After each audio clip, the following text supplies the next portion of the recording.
This meeting is being recorded. And today we are going to talk about the seller checklist. So I created these checklists in the Durango office about 3 years ago. And it's the same story as last week with the buyer checklist. What we did is we had, I'm going to go listing appointment first. Gina McCauley said, she was my old boss and she was the manager or the owner. And she said, we need checklists because people keep making mistakes on contracts. I said, oh, that's cool. I have one from me making all the mistakes I've made over the years. And she goes, well, why not collect it from all the agents? Because we have 60 people here or 55 people here. Let's see if we can put everybody's together. So it's interesting that everybody's checklist is different based on how their brain works. Like there's things for me that I would never be done on a checklist. Like I know to do certain things, but then other people would say the same thing about my checklist. Be like, well, of course, Heather, why would you have that on a checklist? So this is all encompassing and they're in Word form. And don't worry if you can't find it on IQ. I could just send it to you. You can keep it on your computer because it's so buried in IQ. It's not worth finding it there. But know that they do exist in IQ. It's under the Durango office, under forms and everything else. Or files and everything else, but just ask me after the class. And Peggy, you're the only one that I don't have like on an automated, like in my contacts. So will you just shoot me an email afterwards? It's heather@realestatedurango.com and I'll send this to you. It's created for Durango, but anybody, you can just download the Word form and take out the ones that you don't need or keep them all for now and then decide. So we have 2 on the seller side, 1 on the buyer side, and then 1 for a final walkthrough. Were you about to say something, Peggy? No, I said I'll do that. Oh, cool. Very nice. Yeah. So this one would be more for a listing appointment. I'm the kind of person that, and I got to talk fast because I got 2 of these forms to go through and there's so many things and it's so interesting to me. So ask me after the class if we don't get to something, but if you want to stop me because something doesn't make sense, that's fine. Stop me anytime. So this is, I did a 2 session listing presentation. The way my brain works, I'm a spreadsheet girl. I love people, but you put me in front of a spreadsheet and I love it, right? So I can't go to a house and, like go in and say, oh, this should be 675. Like, that's not me. I could never in 15 years, no matter how much I know the market, they'd say, well, come on, give me a price range. I'm like, I'm so sorry. Like, I can't do it. I have to sit and decide like, well, what about this? And what about this? But the thing is, I would take all that time to do it. And then I would hit that so exactly, like I knew exactly what it should be priced at because I would just do the research. And it's not because I had been years in the business that helped, but it's because I did tons of research on the house and what it should be. So the way I structured, like if you learn Ninja or Tom Ferry, there's all different ways to do a listing presentation. The way I used to do them is I'd say, I just need to see your house real quick. You both don't need to be there. I just need to take a quick walk through. And then when I'd sit down, like if I had a chance to ask them some questions before I went back and decided on a price, great, because then I didn't have any surprises at the listing presentation where I'm sitting with the people talking about price and they didn't tell me something that I go, oh, shoot. I just had it happen a couple weeks ago. I don't sell anymore, but I did a co-list with somebody in the office because it was an old customer. And I knew the second I said, I'm not selling anymore, they'd go elsewhere. So I'm sitting with them and it was a quarter share, so not even a whole share of a property.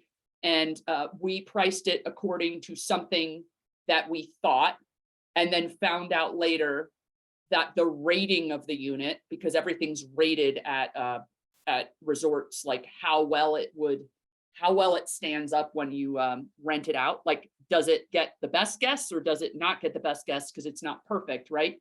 We hadn't asked if it was a certain rating because we were assuming by looking at it that it was an amazing place. And so we found out information later and go, oh man, we should have priced that a little bit differently than we did. And I shouldn't be saying that because it is active on the market right now, but don't look for what I have co-listed right now. So I did it in a 2-step. And when this listing appointment checklist, I would do at the time that I met them the first time, just so I would get some quick answers in my head. And then when I came back, I would be ready. I had asked them everything I needed to. So to go down here are some questions you might want to ask. And again, if your area is different, Peggy, or whoever's watching this recording, then you can just add things to it. Like, oh, in our area, we have this thing that if they didn't pay, they got to do a new sewer system, like those kind of things. Like now I know in town Durango, I should be asking on these old houses whether they ever got the sewer line replaced, because a lot of those 50s ones are going, like, meaning exploding in the middle of, January, and you got to get the whole line redone and it's 20 grand. So I didn't realize that when I was selling. I didn't do a lot of in-town houses, so that would probably go on my checklist now.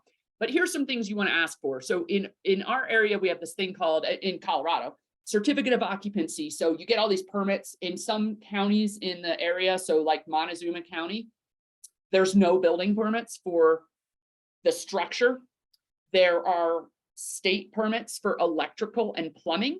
So you have to get a state permit to do your electrical and plumbing, but the house you're building doesn't have to pass an inspection from the county. So it's different in a city. So maybe the city of Cortez, city of Durango, La Plata County, they all have COs.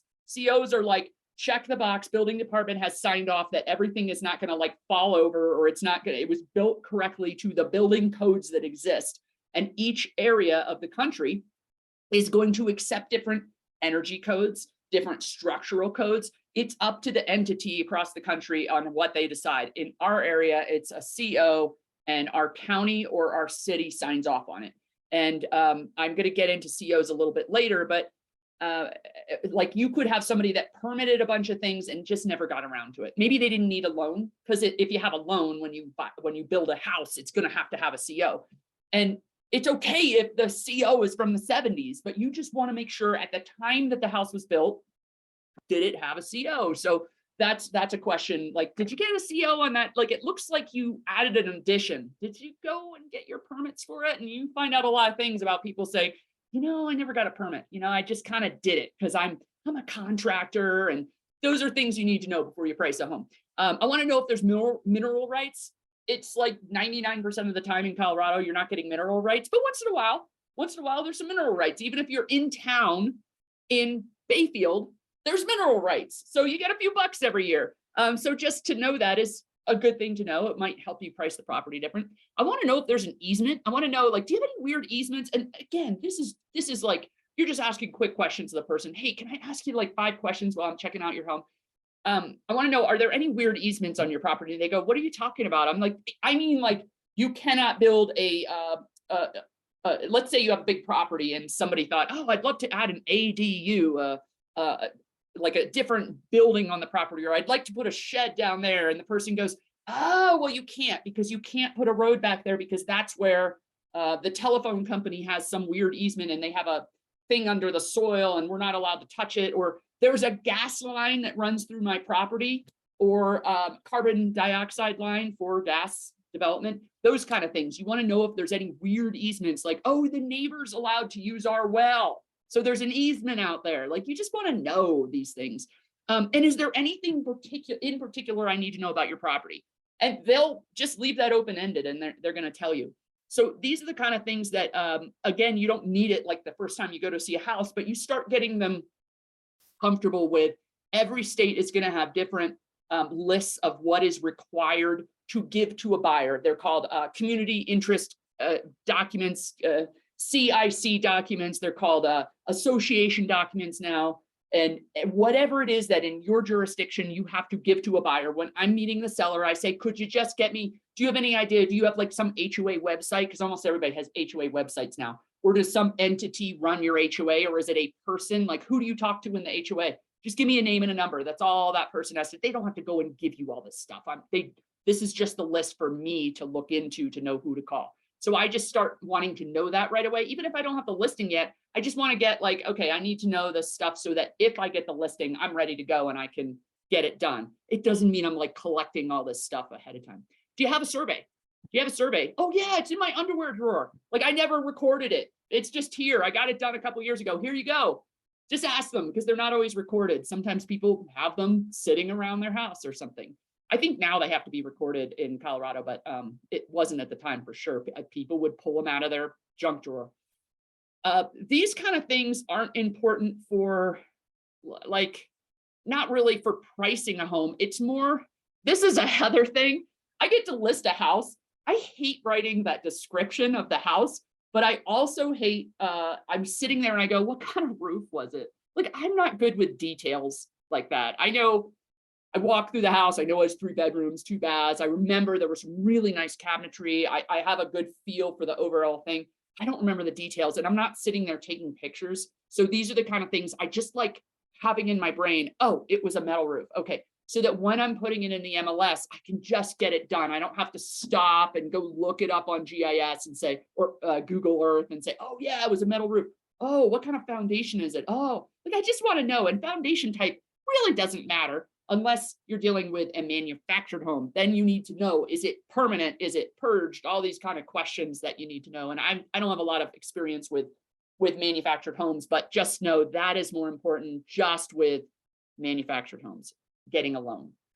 Flooring, again, that's a Heather thing. I just don't pay attention to that stuff. Like, yes, if it's beautiful slate or there was hardwood in this room, it's more about when I'm filling out I just want to note, walk around the house, because when you're meeting with a person in the listing of presentation and you're going through all these things, you have a lot more things to worry about than, oh, did I note all the different kinds of flooring in the home? Like, take your notes when you first walk through the home and just take tons and tons of notes. And this checklist will help you walk around the home and go, oh yeah.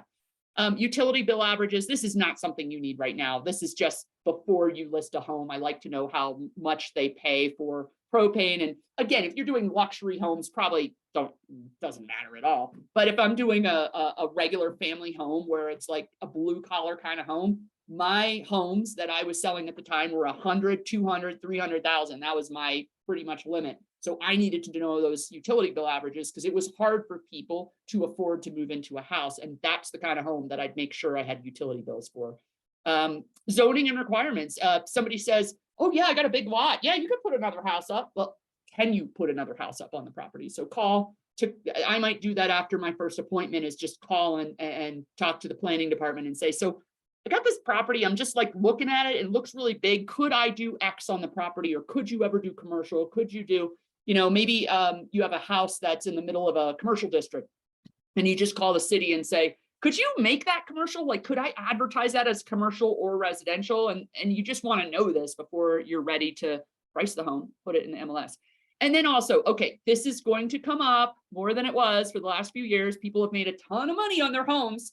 So a lot of people have so much equity that if they ever needed to, let's say they're out of a job or anything's happening, actually with unemployment being what it is, people could always find something to pay the bills, at least in our area with unemployment. But there will be a time that things start changing and people, even if you have a ton of equity in your home, if you actually lose your job, you can't refinance that home and you might not be able to afford your mortgage. Most people can just get a refinance and pay off if they're like behind on, like you save a few $100 because you're refinancing into a cheaper mortgage, but it's changing. The price, the cost of getting a mortgage is going up. People might have a harder time finding a job. And if someone is late on their payment, you don't want it to be a surprise.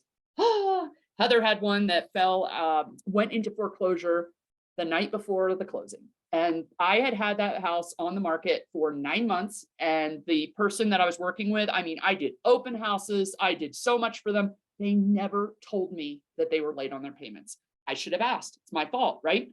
The night before, we get the settlement statement and the title company said, well, we just found out it went into foreclosure today. And I said, like, what? Like, how did this happen? And I call them and they said, she has to bring $8,000 to closing tomorrow or she can't close. Like, I didn't realize she was so far behind in her mortgage. She did not have $8,000. So guess whose commission went towards the 8,000, because a seller can't just say, oh, by the way, I don't want to sell my house tomorrow. Like, you got to show up if you're a seller. So having this conversation early, and you don't have to be weird about it. It's like, you just have to say, hey, do you have a mortgage on this place? Because there's a lot of people with money that you don't even realize that, no, I don't have a mortgage. But if they do, say, you aren't behind on your payments at all, are you? Even if it's like 30 days and that's all you have to ask. I just have to ask, because if you were, I have to change the way I do my job. That's all you have to say. And you never have to mention it again, but you do want to know, because there are people who are in a hard time, or if they give you a red flag, like, I got to get this sold by I got to get out of my mortgage by this date, like, just ask. I don't know if it's a Colorado thing or a Fed thing, but if you're more than 30 days late, like by definition, there's something, you know how you like go on to Zillow and it'll say pre-foreclosures, like you go on that list really quickly after being late. It doesn't mean you're going to lose your house, but it does mean that we have to use different contracts for those people. You actually have a different contract, listing contract, and contract to buy and sell for somebody who was late on their payments if it might be in foreclosure, because it gives the buyer a bunch of rights that they have that they can pull out as well, or the seller gives the seller a bunch of rights. So just ask. That's all I'm saying is like, just ask real quick. Have you ever sold a home before? Boy, that's going to change the way you go through a listing presentation. If the person sold, buys and sells all the time, they've never sold in Colorado, just ask, like, have you ever sold a home before? No? Okay, I'm going to need to handhold you a little. I'm going to change the way I talk to you and not feel like I'm being condescending. I'm actually going to need to explain things a lot better to that kind of person. And maybe they're going to want to see a copy of the buy and sell contract because they want to know what it looks like. It's 20 pages in Colorado. They might want to see a copy of it before they get one, so they're not freaking out when at the time. Okay, so let's do motivation for selling. This is so important. The worst thing you can have happen, you have a listing, the buyer calls, let's say it's a bad market. So it's been on the market for a while and the buyer's scared. Like I was just talking to Todd, Razor can't be here this morning. And he gave me a call and he said, I'm going to see a house for the third time. This is the house they should buy, but they're so scared. So that might be a person that would say, why are they selling? Because they always assume, oh, the house is terrible, or there's a ghost, or like, oh, there's some horrible reason they're selling. They just want a different house, probably, right? But if you have that question on the spot, you can't just tell the buyer if you're on the listing side. You can't say, oh, they're getting a divorce. Like, duh, you can't say that, right? But it looks weird if you have, let's say it's agent and company, you're there, and the buyer's walking through and they go, well, why are they selling? And you go, oh, I don't, like, because you haven't had the conversation. So all you have to say when you're sitting with the people, and again, you could do this when you're actually get the listing, is say, could you explain what your motivation? So some of this I might have in my second meeting with both people sitting down, if it's a couple, or in a more serious conversation with whoever is selling the house. Say, why are you actually selling, for me to know? And then what is it okay to tell the buyer? So let's say it is a nasty divorce. You're not going to say that, but they go, you know, we're both moving to different areas. So I say, is it okay to just say they're moving to a different place because of a job? That it's not lying. You're just figuring out what it is and seeing what it is okay to say. So that way, when the buyer looks at you and go, why are they selling? They go, they got a job in Minneapolis. They're moving there. Okay, so that I always found was important. Showing instructions, like, again, some of this, I think if I redid this, I would probably put this on the second sheet for when you're actually sitting down getting the listing. But before you put it in the MLS, you want to know, do they need overnight notice? Get their contact info. Who do we call? Do we need tenant contact? And I always made the seller give me 2 keys. I always had an extra one in the office. So let's say I'm in Timbuktu. Somebody's watching my business. We got a plumbing leak.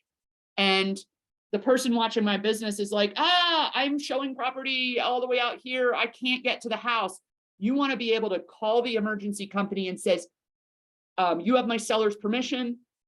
Go to Coldwell Banker. There is a key in my desk. Have the receptionist go get it for you. That kind of thing. Like I always wanted an extra key somewhere that I could access in the office. So if I wasn't there and there was an emergency, I have had floods. I have had so many reasons, inspections, so that I didn't have to physically be at the house at any time when I didn't need to be there. Because if it's in a lockbox, a contractor can't get at that key. Makes sense? And I hated going to Craigers. I did it, but Craigers is where we get our keys. I'd have to do that for years where I'm like, can I make 2 keys at this property? I drive 45 minutes and find out that the key I just had made doesn't work, right? So just have the seller give you 2 keys and have them check that they work before they hand them to you. Problem solved, right? It took me 10 years to figure that out. Okay. Is the propane tank leased? Again, I'm not going to ask them that before I get the listing, but find out who has it. It's just something to put in the file and then you can know it later. Again, once you know you get the listing, talk to them about audio and video recording devices. In Colorado, you can't have them on during showings unless there is a sign that says, we are videotaping you. Surprise, you're on camera, right? So I just say, hey, can you just turn it off during showings?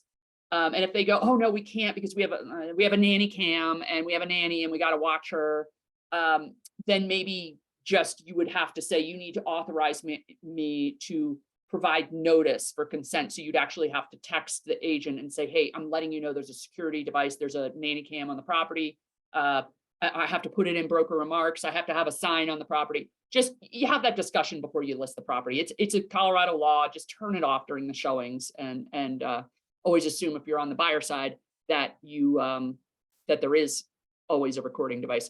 Okay, and then when I'm going for the actual appointment, these are the things I bring. And I do either ask if they want a blank contract or I just print one out, all 20 pages, and I have it in my big folder. So the way I do a listing presentation is I will go and check out the house real quick. I probably would ask them 5 of these questions to say, hey, do you have any easements? Do you have any mineral rights? Anything I need to know? Okay, I'll meet you tomorrow at 2 o'clock. I'm going to go do my job. And then, by the way, here's a packet of information about me. And if I don't have that first appointment, I leave that packet of information in their mailbox. I drive over to the house, no matter how far it is, and I put that thing in the mailbox and it is full. I have my resume. I have like my testimonials, whether it's a buyer, it would be all my seller testimonials. I print them out. I put them in there. I have my listing presentation. I have all the reasons you should be at Coldwell Banker, but mostly about my experience. Not the contracts. I don't put that in there. It's a seller's packet, right? I drop that off so that, and I learned this through Ninja, when I could go to a listing presentation and say to them, okay, I dropped off that presentation to you yesterday. Were you able to look through it and see my qualifications? And most of the time they'd say, yep, we did take through it. And they'd say, do you have any questions about whether I am qualified to sell this house for you? Okay, if they say, no, we feel good, then you can move on. You can talk about price. You can talk about the listing. You can talk about these questions. Does that make sense? So if you do it in that orderly step, you don't have to sit there and go, well, let me tell you, here's my resume and I've been in business 10 years and here's the things I've sold. Here's a testimonial. You want the person to say yes that night. You want them to sign the listing contract with them that night. So you're doing it in a way that they can just say yes. So these are the kind of things I bring to the actual presentation, but some of these, like that one, or a marketing plan, just a general marketing plan, I might leave the day before. Any questions about that? Okay, I'm going on to the next one. So this is once you got the listing. So got the listing, Word. See if this is the one I fixed. Yep, I did. Okay, so I fixed this one. I just updated it this morning. And if you see something that's really out of whack, I can change it and put it into IQ fixed, or I can just send it to you and you can do it. Let's see, view, one page. I do know how to do this when I'm not on camera, but I'm not making, here, I'll do it this way. Nope, it's not doing it. I'm just trying to make it bigger. Hold on.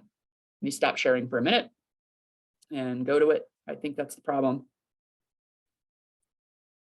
Why is it not letting me? Maybe it's not really a Word doc. Hold on. Insert, draw, home. I'm just not seeing what I usually do. Maybe it's view. Here we go. Zoom. That's it. Okay, sorry. Delay. Maybe it's the new Word form or something. Okay, so these are the things I want to know once I get the listing. Obviously, schedule the photos immediately. Find out when you can get the photos. I write the good. For me, I need to write the ad info right away because it takes me a while. Especially maybe it's because I didn't do luxury. I was always doing like the working class homes. And so I'm like, it's a lovely 3-bedroom, 2-bath. And I didn't have much in me to do. I wasn't that creative person. So I had to start working on that right away so that I could make it good by the time I listed the house. Create hard folder and virtual folder for documents. I'm saying this to you because some people come from a background that isn't an office job. You might have had many different jobs in the past, but they weren't office jobs. And when you have something where you need files, you are going to need a place on your computer that you stick all the documents that you need. So yes, if somebody emailed it to you, awesome, you could search your email, but you also want to make sure you have it in an easy to access place. Somebody asks you for a map or for the well permit or these things, you need a place that you just shove it all, seller documents, that you can find it right away and text it to, or give it to somebody from your computer. Probably not on your phone, but you want to keep it somewhere. Maybe you have a Google app that you can stick it on your phone too, who knows? But you want to have that, but you also want a hard folder. You're going to want a hard folder for like a manila type folder where you could shove stuff that the seller hands to you, like actually hard written documents, or maybe you have notes from walking around the property, your original notes that talked about, okay, remember the third bathroom is the one that's the half bath, and then this, just to jog your memory, all the details. And then I'm also personally, for dates, I wanted a printed copy of the dates when I get into under contract with someone. I love the virtual one, but I needed something where I could cross off each day and visualize, like I want to see the dates so I know what day is it I have to call the inspector, what day do I need the appraisal back so that I can meet the deadline. Like there's going to be certain things that you're going to want to see visually that you actually want to print out. So whatever it is, just have both. Okay. Septic information. If you're on a septic, for us, it's San Juan Basin Health Department here for here and right now. Oh no, Archuleta County isn't part of it anymore. And then Silverton area also has San Juan Basin. That's where we go for it. In Colorado, we have the Water Resources Department. This happens to be the local Durango number. You can also find it on GIS. It's super easy to find. If you have questions, just come over and I'll show you. But you want to get the information on the well, like, is it a terrible well? Is it a good well? I probably would want to know that before I price the home. Do you have a cistern? Well, you're going to notice when you're walking through the house. Do you guys own a cistern, or do you have good water here? You're going to want to know what that is so that it doesn't surprise you. Okay, now here's one. I was telling you about COs, and this is one that I am the kind of person that doesn't want surprises. I want to know everything about a place that I have. But then I also heard that, hold on, I got to mute somebody. Okay, Jackie, I just muted you. Okay, I'm going to want to call the building department and find out if there were any problems on building the house. Okay, that's who I am. But then what if I'm putting my seller in a bad position? What if they didn't have their CO? What if they missed a few of those permits and there's something that has to be done? I had Gina Piccoli used to tell me, Heather, you shouldn't be digging for bad information. You should be giving what you have. And if the seller knows something, yeah, you should give it, but don't go digging for something the seller didn't even know was a problem. You know what I mean? Like you should be presenting and always disclose anything you know about the house, anything your sellers know about the house, but don't be digging for things just to find a problem, right? So she was different than me, but I after I talked to her about that, when I got into management, I would have instructed my sellers differently that says, look, I know that you don't know anything about the permits. I like to check because I feel like 99% of the time it's going to come up when it's under contract. And I definitely don't want it coming up after closing where they say you should have known this. So is it okay if I go and call the building department and find out if you have a CO and you got all your permits done? And they're like, oh yeah, of course. Because sometimes people have only owned the house a couple years. They had nothing to do with it. I know in the city of Durango, when I bought my home, the city said, oh, we only keep the permits for 10 years. So I have no idea if that owner actually took permits out for their house. I'm like, what do you mean you only keep them for 10 years? Oh, it's a records thing. We just get rid of them. Like, that just seems bizarre to me. But I'm the person that would make the call. Other people do not. I don't know legally what you're supposed to do. I just feel like it's really bad taste to not look to find out if there's a problem. And then you're going to possibly have a lawsuit later. But I guess if your seller didn't know, then you don't have to disclose anything. I'm going to want to, okay, so in our MLS, you have Paragon, there's this place called Associated Docs. And if you don't know what that is, just look for the view that's called, it's not Associated Docs. Is it Associated Docs? Yeah, I think it's called something where you can stick all your documents. Somehow I'm like forgetting the name of it. But this is so that like, if you got a condo up at Cascade, that's a place up by Perg, and you have two condos there that are number 330. There's one in the main building, and then there's 330 over here. No person from Durango, no realtor is going to know which 330 it is unless they work up at the resort all the time. And so I would have a map with like a yellow highlighter, or you do it on Google, where I would put it into the Associated Docs or whatever it's called in Paragon, so that when someone had a showing, I'd text them and go, make sure you grab the map from Paragon before you go. Or I'd say, here you go for your showing. But I'd like to stick the well permit, the septic permit. If I knew that, like maybe the HOA information, if there was something I knew was accurate, What else would I put in there? Oh, it says right here, a survey. If you had a survey, I liked putting a GIS map in there, especially if it's like Emmy, if I had something in Forest Lakes, God, let's say it this way. If you have a property that you're listing and you are out of cell service, you might want to stick a map in so that somebody can grab it real quick in Paragon. If it used to be in Forest Lakes, there was no cell service. So you go up there and you're like, I can't find Piney Drive. Like, where is this place?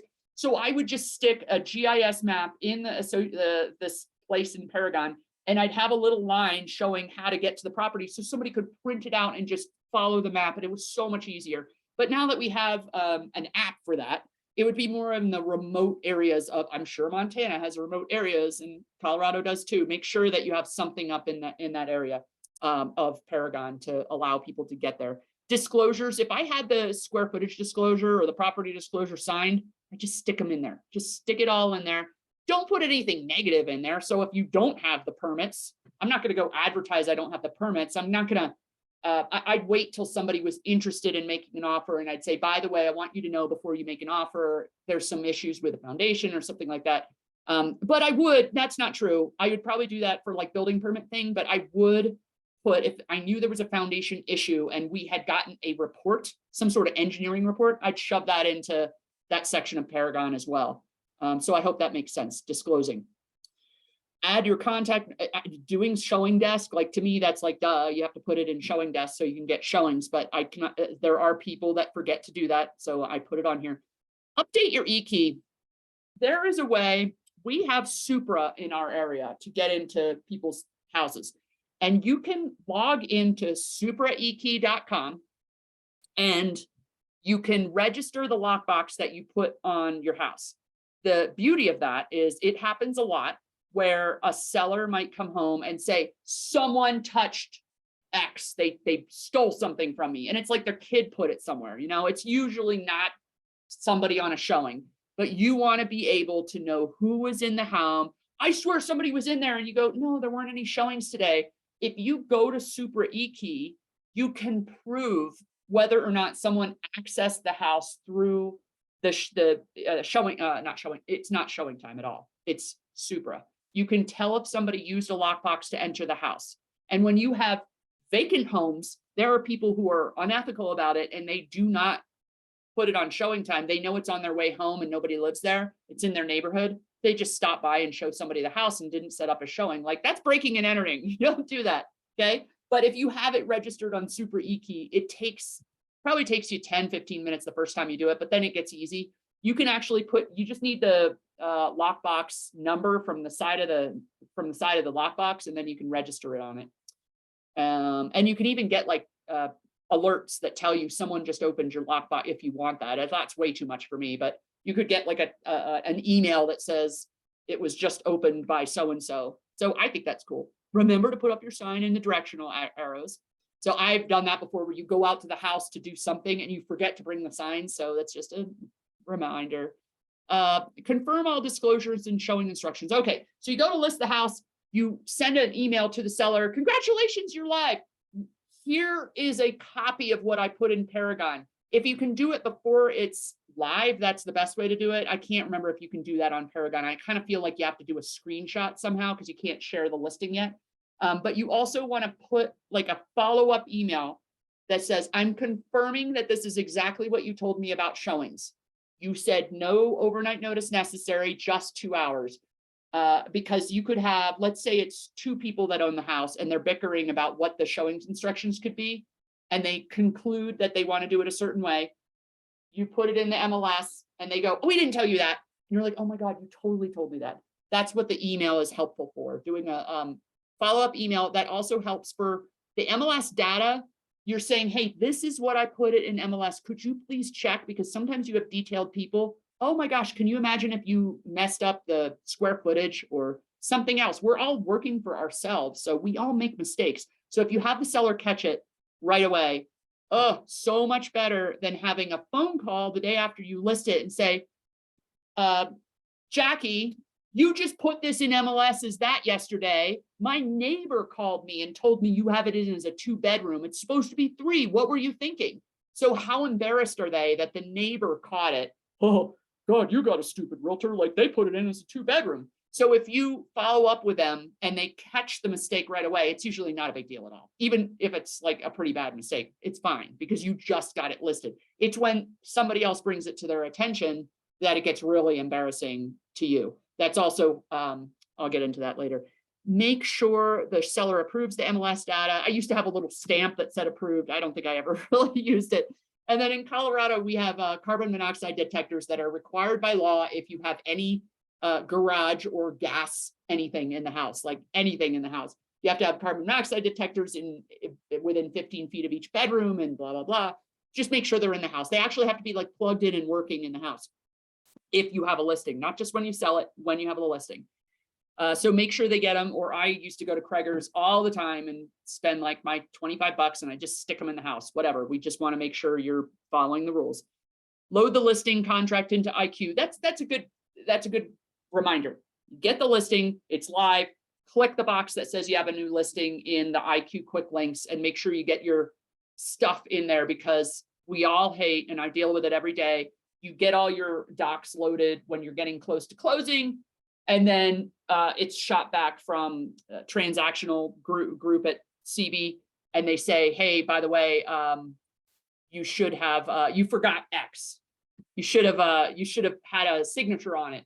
And then you're embarrassed to go back to your seller because you're almost at closing and now you got to go do this thing for the transactional group. Just get it into IQ right away, push the notify button, and then you can take care of it. Okay. Put in Google Calendar. I put this in right away. Put in your listing expiration date in your Google Calendar. Put in, actually, I used to have a heads up. If you have not so great a market and you have a lot of listings, there's always going to be that one seller that you dread reaching out to. And you're going to forget to reach out to them, maybe purposely. And then you forget again. And then you say, oh gosh, I need to call that person. Oh gosh, I got to call that person. And then it gets worse and worse and it gets harder to call them. And then all of a sudden your listing's up for expiration. What are you going to call them the day before it expires and be like, oh, by the way, I haven't called you in 6 months, but would you like to relist your property? You can't do that. You can't do that. So I used to have this, this is awful. But when I had, it especially happened on land because you're not calling your land people all the time. I used to try to call them every other week.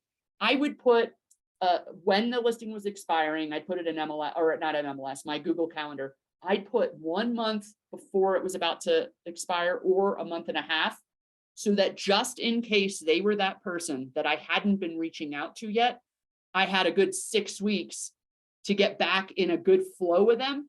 And then maybe a week before the listing expired, say, oh, by the way, I just noticed it expires next week. Could you please sign this extension? And that's a lot better than calling. It happens to so many sellers that they don't hear from their agent enough. And then they hear from them the day before it expires. And they're like, no, I'm not giving you another listing. You didn't even call me, you know? And then I used to put in weekly updates. So I'd put like, let's say it's like every Tuesday and here's your like calendar. Let's just say, I'm not going to put my calendar up, but let's say you have a calendar and I'd put every Tuesday that I'm going to update this person, whatever day of the week it is. And I'd have a little tickler that said, just call them. And then if I didn't happen to call them, I'd drag it to the next day so that I'd remember that I needed to call them. And then when I did call them, I'd move that tickler 1 week so that I'd do it again the next week, do it again the next week, unless it's a land listing and I'd call them a little less often. And then I used to do a 1 month review with my sellers because I wanted to say, okay, it's been a month. We haven't had a lot of showings. We've had 3 showings, but no offers, and I'm not getting a lot of activity. Here's the other comps you have in the area. There's been 3 new listings have come up. So it gives you pause to say, it has been a month. Here's where we're at. I like doing that. So even though I'm giving a weekly update, like, oh, this house down the street came up on the market, I wanted once a month to just have that review. And it doesn't mean I have to meet them. It's all email, but at least like it's in there. Make sure right after you list it, either buy a marketing package or go to myneighborhoodagent.com. It doesn't matter. I would just recommend going and doing the marketing package because now that we're with Distinctive, like we've been with Distinctive 2 years, why would you be doing any of this stuff on your own? But if you're a new agent and you want to learn how to do these things, that's fine. I used to go to myneighborhoodagent.com back in the day because it's easy. I just put a circle around the neighborhood. I do it. And why it's called Tell 20, you always wanted to make sure to tell 20 neighbors because they're the ones who are most likely to know the next buyer of the house. And then I'd update what this means, update advertising schedule. If you do advertising on your own, you like to do social posts, or you like to do maybe like you do a weekly ad in your local newspaper, or you do a virtual tour of every listing, whatever it is that you have a schedule of, just drop this new listing into it. And then I wanted to get them on tour. We're getting back into a time when we're doing more tour, but we haven't in a long time. And I would tell the manager, hey, I want to go take people out here. I'm going to feed you breakfast and I want you to go see my listing. So if that's a thing in your area and it makes sense, it's not in Timbuktu, then you could bring people. List Hub. So we have a thing, it's not called List Hub, it's like List Track through Coldwell Banker. If you want to look into CB Desk, there are things that will track how many people have looked at your listing on different websites. So especially if you have like a luxury listing, you might not get a lot of calls, but people are looking at it. So if there is a system that you know that you want to work with that has notifications that can be sent to the seller, and you're not in a great market, that's a good time to do it when there isn't a lot of activity anyway. I want to set up a monthly CMA search on Paragon. Again, you don't have to do that, but it sure makes it easy to provide a monthly report. And again, we're not really in that market yet where we're having things last for months and months, but it's good to get ready for that market. Getting HOA dues. Yeah, of course, you want to know if there's any special assessments coming up. That is the question you ask the HOA or your seller if they know. Covenants and restrictions, finding out about that. Can you put ADUs? Can you do vacation rentals? Blah. I don't know if Larry is still the guy. He was there 20 years ago, so probably not.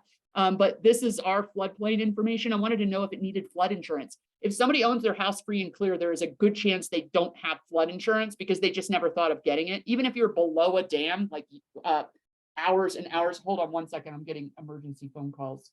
Okay. Give me 10. Okay. Okay, so I wanted to know if it's a floodplain because that is a bummer when you find out even in town Durango, there are houses that are considered in floodways and you need very expensive insurance. So if it looks like you might be downhill from anything, make sure you check on that. Legal description of the water rights. I don't know. Again, I don't know if these people are still there, but this is the phone number for the water division in our area. And I happen to work well with Tom, so I put him in then. And you want the seller to find if there are certificates, they need to have the original certificates from the water company. We've had closings here held up because you have to go order these certificates and they take weeks and weeks. Flyer brokers, these are the things that I do for virtual tour. Property cards are like, I would make little business cards for my properties and give them to the seller so they could give them to their friends if it was pertinent to their property. I'd present the property at a meeting. These are all kind of obvious. You know, this is not obvious.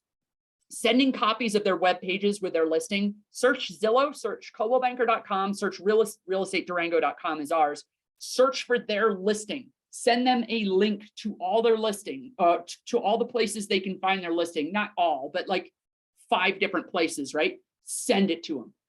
And the reason you do that is you are checking to make sure it is appearing correctly and they don't have the wrong number of bedrooms on Zillow because it happens. Sometimes it maps incorrectly. Send it to your seller right away when you list so that their neighbor doesn't notice that it's mapped incorrectly or the wrong number of bedrooms. At least nip it in the bud right away. Send them the copies right away. That has saved me so many times. And when I don't do it, I feel like I always have, sometimes I have a problem. Make sure when you are under contract, you change the status in your MLS, calendar, printing a copy of your folders. Running out of time, so I'm just going to go through this real quick. These are all the things you do when you're under contract. Just remember, like request under contract, sending CIC docs, we call them association docs now, but whatever it is for your HOA, just send it to the buyer's agent. Make sure the seller tells the tenant. Oh my God, that's happened to me. You see, again, most of these things were from my checklist. And they are all things I messed up on over the years. And I've had horrible deals because of something I did wrong. But most of my deals were not that horrible. But reading the propane tank, you're just going to need to do that before closing. So it's like you take a quick snapshot. It's a week before closing. You say, hey, it's at 76%. How about we call it good at like 74% and we'll prorate it at that. I take a quick snapshot, text it to the other agent, and then we let the closing company know. Pending sale letter. I used to update a pending sale letter, like maybe weekly to my seller with who is doing all these things. I just thought it was good customer service. Estimated proceeds, you always want to do that. We would do that usually when you're listing a property, how much they're going to make with two different scenarios. If they made a lot, if they got their list price, or if they were a little bit less. You want to always check the title to make sure the loans showing on it are correct. Sometimes you find ghost mortgages that were refinanced, but that weren't released from the title. Not very rarely, but just check. And then again, you want to make sure if you have water rights, you're taking care of that, or mineral rights.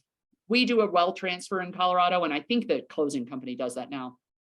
I asked them this a couple weeks before closing, especially if they haven't paid their taxes yet for the year. There's like, I got to pay. Sometimes you pay some in March and some in June or something like that. If they haven't paid it yet and you're like, should I pay my next mortgage? Okay, what date is it due? Just have them ask you. So I'd maybe ask them this again, 2 weeks before closing. I'd say, hey, we're getting closer to closing. If you get a bill for your house, would you let me know what it is and whether you should pay it or not? Like, obviously, like internet and stuff like that, they got to pay. Electric bill, just go ahead and pay. But if it's like a tax bill or something that's like wacky, or their mortgage payment, maybe ask. You don't want the mortgage to be late, but if it's due the day after the closing, no, don't pay it, because it's not going to post before you have a settlement statement drawn up. So it's no big deal. But again, these are all good customer service. Make sure your disclosures are signed. How embarrassing is that to go to a closing and you need to have them sign something right there? Making sure your IQ file is complete. Just keep pressing notify so that you don't have to do something last minute. I have a utility list that I send to people, and it'll say like who you have to call to disconnect your utilities. Do not cancel insurance until the home is posted and done. Like, you have the money in the bank, the buyer has given their money over to title company and all that kind of stuff. Then, and every paperwork is signed, then you cancel your insurance. Wait until then. Make sure you get the key. And then these are the things that I do after closing. I send them a tax form if they need it. You can just download that from your pertinent state. I make sure that I change them from being a seller in my CRM to, like, I want to send them the settlement statement the following year so they can do their taxes. I send that like February 1st. I want to make sure I'm still sending them the stats from, like quarterly stats or the newsletter. I always do a tell 20 to the neighbors, unless I don't want a listing in the area. Like, maybe it's way too far away from me. But I'd always want to do a neighborhood thing so they keep seeing your name. And that's about it. Thank you card. Always send a thank you card. And I check in with people too right after it happened to say, hey, any wrap up stuff you need me to do? Like, I just wanted to check that you guys are good. Any questions? That's what I got for you. Well, next week we're going to